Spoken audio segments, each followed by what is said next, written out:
Hello everyone. So today I'm going to show you how to do Frippertronics on the DAW. Now, just to give a brief on what Frippertronics is, Frippertronics gets its namesake from Robert Fripp. You may know Robert Fripp from King Crimson. Now, I don't know much King Crimson, but where I do know Robert Fripp from is in his collaborations with Brian Eno.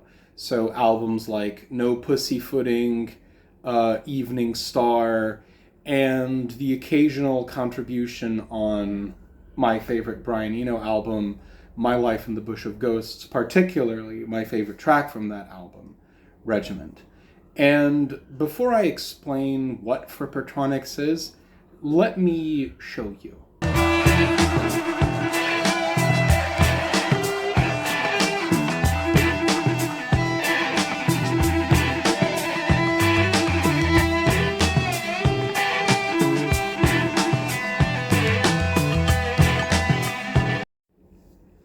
So Frippertronics is this technique where it's a type of delay effect, right? I don't know how much you were able to get from that, but it's a kind of delay effect. So basically, you play a note on an instrument, in Robert Fripp's case, a guitar, and the sound comes from one speaker, and then it goes into another speaker, which plays back that sound with a slight delay, and then it gets played back by the original speaker, and so on and so forth. So it's kind of like a very early feedback delay.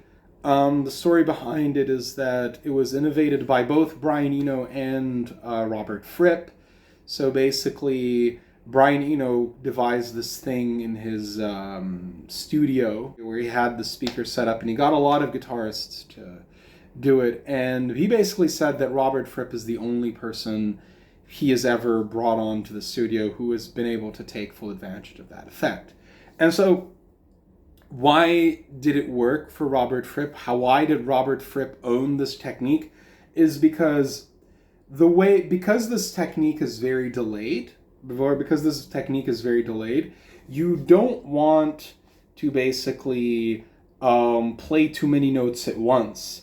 Because let me show you what happens when you try to do that, right? So my typical soloing style, right, I like to play a lot of notes, but with the Frippertronics, you need to be a lot more minimal and more purposeful with how you play notes. Let me show you through FL Studio how this is done.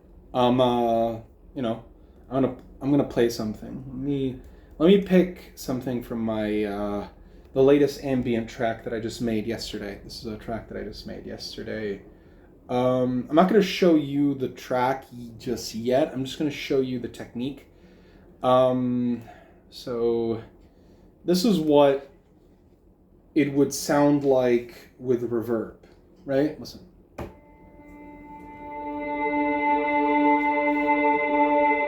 Right, you hear that?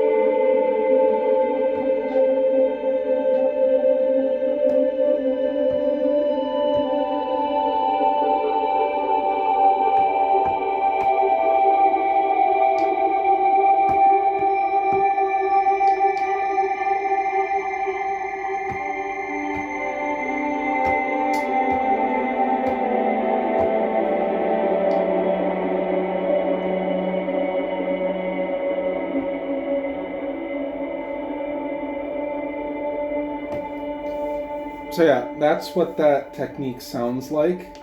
So you could see why you can't play too many notes at once, right? Because if I try to play like too many notes at once, it'll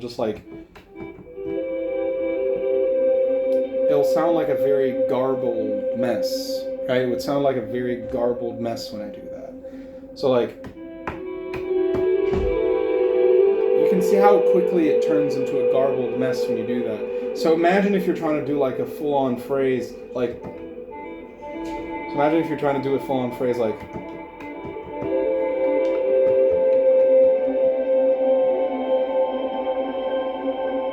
Like, yeah, it'll just sound like very garbled. So you need more control over how you play the notes. Anyways, I'm going to show you how this is done through a DAW. Now, this is run through a little bit of reverb. So I'm going to remove the reverb, right? And I'm going to show you how this works. Now, so yeah, so this thing that you're seeing is reverbed, right? So you see it's going, the bow instrument is going into the Frippertronics, and then the Frippertronics is being sent to the reverb, which is being sent to a whole bunch of things. Just to simplify the sound, I'm going to untie it to the reverb so you can hear what the Frippertronics actually sounds like as an effect in isolation. So this is what it sounds like.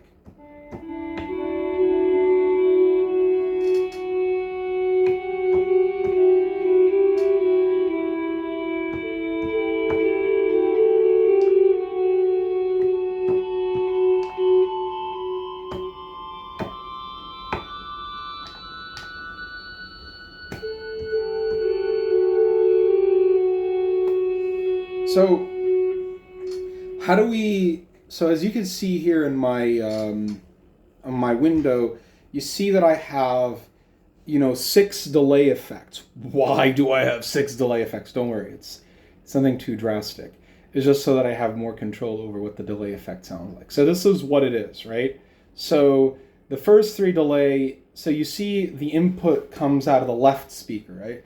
I want to emulate this. I want to emulate this in the way that it would have sounded like in a studio. So the sound starts from the left, it goes back into the right, goes back into the left, yada, yada, yada. So this is why I'm doing an inverted delay, right? An inverted delay means come out of the other side. It means that if I'm sending a signal from the left speaker, send a delayed signal from the right speaker, right? That's what's happening. And basically here with the input, so basically you have an inverted delay. I put the feedback level to 0. The reason why I put the feedback level to 0 is because if I try to increase it more than that, the effect becomes more unwieldy than it already is. And like, you heard this, right? This is already unwieldy as it is. So you really need to kind of put the feedback level to 0. And this is why I'm using 6 feedback effects, because I want to control how the feedback is being done. And then I do another, inverted delay. So it goes back, so it goes into the right, and then it sends back into the left, and then it sends back into the right. And then another inverted delay where it sends back into the right. But then this is my thing, and this is kind of optional. You don't need to do this, but I thought that I would like to do this so that it simulates a more realistic delay effect, especially a kind of delay that's kind of fading over time.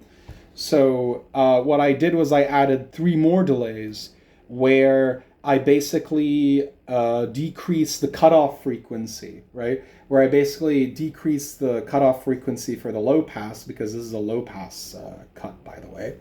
So I decrease the cutoff frequency from 100% to 84% on the first inverted delay.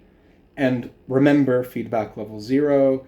And then I do the same thing. I decrease the feedback gradually, the cutoff frequency gradually.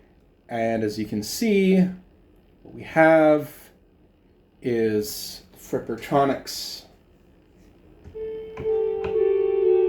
Or at least a DAW mediated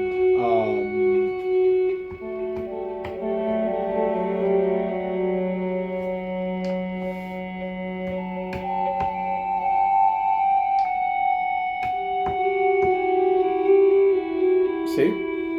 Pretty cool, right? It's kind of cool.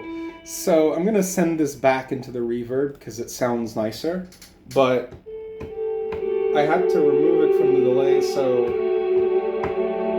you can hear it a lot more clearly. And now, ladies and gentlemen, I'm going to give you a taste of what it sounds like with the ambient track that I laid down. So, let's get ready. This is the portion that has the solo. I'm gonna have you listen to a little bit of it. 3, 2, 1.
I think you got an idea what I'm trying to do here.